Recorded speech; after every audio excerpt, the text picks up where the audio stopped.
T20 ప్రపంచ cup 2026 కోసం BCCI ఇప్పటికే జట్టును ప్రకటించింది. సూర్యకుమార్ యాదవ్ కెప్టెన్సీలో 15 మంది సభ్యులతో కూడిన ఈ జట్టులో 4 ఆల్రౌండర్లకు చోటు దక్కింది. పేస్ బౌలింగ్లో హార్దిక్ పాండ్యా, శివం దుబే, స్పిన్ విభాగంలో అక్షర్ పటేల్, వాషింగ్టన్ సుందర్ ఉన్నారు.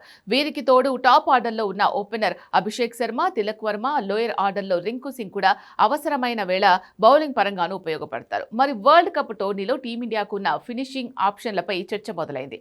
ఈ జాబితాలో ముందు వినిపిస్తున్న పేరు రింకు సింగ్.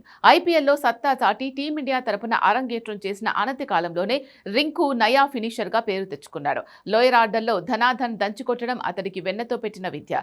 ఐపీఎల్ 2023లో కేకేఆర్ తరపున గుజరాత్ టైటాన్స్ తో మ్యాచ్ లో యష్ దయాల్ బౌలింగ్ లో ఒకే ఓవర్లో 5 సిక్సర్లు బాదడం దీనికి ఉదాహరణ. ఇటీవల సౌత్ ఆఫ్రికాతో 5 టీ20ల సిరీస్ ఆడిన జట్టులో రింకుకు చోటే లేదు.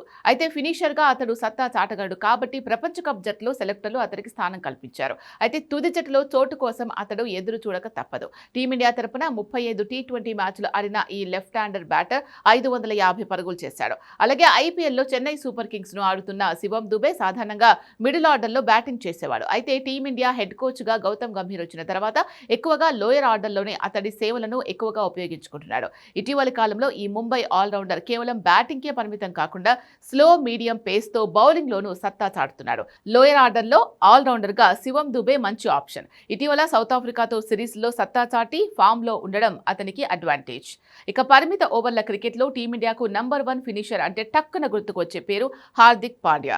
గాయం నుంచి కోలుకొని సౌత్ ఆఫ్రికాతో టీ20 సిరీస్ తో రీ ఎంట్రీ ఇచ్చిన ఈ ఆల్రౌండర్ సూపర్ ఫామ్ లో ఉన్నాడు. 3 ఇన్నింగ్స్లోనే 142 పరుగులు సాధించాడు. ముఖ్యంగా సఫారీలతో ఆఖరి టీ20లో కేవలం 16 బంతుల్లోనే హాఫ్ సెంచరీ చేసిన హార్దిక్ మొత్తంగా 25 బంతుల్లో 63 పరుగులు సాధించాడు. ఇందులో 5 4లు 5 సిక్సర్లు ఉన్నాయి. అయితే ప్రపంచ కప్ 2024 టోర్నీలో టీమిండియా ఛాంపియన్ గా నిలవడంలో హార్దిక్ పాండ్యాదే కీలక పాత్ర. 3 ఇన్నింగ్స్లో బ్యాటింగ్ చేసి 89 రన్స్ చేసిన పాండ్యా మొత్తంగా 11 వికెట్లు పడగొట్టి సత్తా చాటాడు. ముఖ్యంగా సౌత్ ఆఫ్రికాతో ఫైనల్లో అద్భుత ప్రదర్శన కనబర్చాడు. ఈసారి కూడా ఫినిషర్ గా హార్దిక్ పాండ్యానే ఫస్ట్ అండ్ బెస్ట్ ఆప్షన్ అనడంలో సందేహం లేదు. ఈ ముగ్గురు పిచ్ మ్యాచ్ పరిస్థితులను బట్టి 5 నుంచి 7వ స్థానంలో బరిలోకి దిగుతారు.